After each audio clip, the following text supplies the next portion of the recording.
This is Sridhar Kadari, senior journalist, managing editor, media news. ఒక రాష్ట్ర ప్రభుత్వంలో ఒక అధికారిగా వివిధ శాఖల్లో అద్భుతమైన పనితీరు కనపరిచి తాను ఐఏఎస్ అధికారిగా మారితే ప్రజలకి మరింత అద్భుతమైన సేవలు అందించవచ్చు అని కన్ఫర్మ్డ్ ఐఏఎస్ ఇంటర్వ్యూకి 3 సార్లు అటెండ్ అయ్యారు ధీరావత్ శ్రీనివాస్ నాయక్ గారు.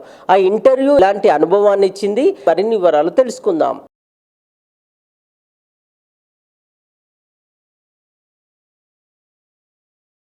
రాష్ట్ర ప్రభుత్వము కొంతమంది సీనియర్ అధికారులను జిఏడి ఎంపిక చేసి కొంతమందికి ఐఏఎస్ కోసం అని చెప్పి ప్యానెల్ పంపిస్తుంది.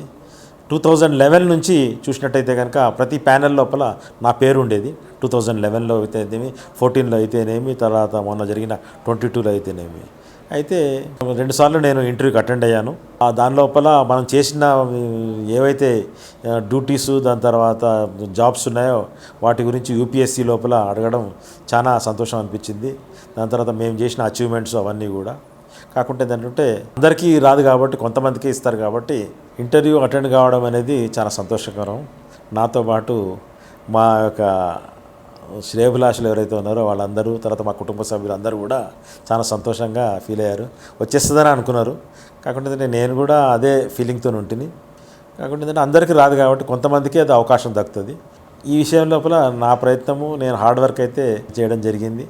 వాళ్ళు నన్ను నా యొక్క శాఖాపరంగా నా యొక్క అచీవ్మెంట్స్ అన్నీ కూడా, దాని తర్వాత అవన్నీ కూడా నా యొక్క బ్యాక్గ్రౌండ్, దాని తర్వాత అచీవ్మెంట్స్ అవన్నీ కూడా అడిగి చేశారు.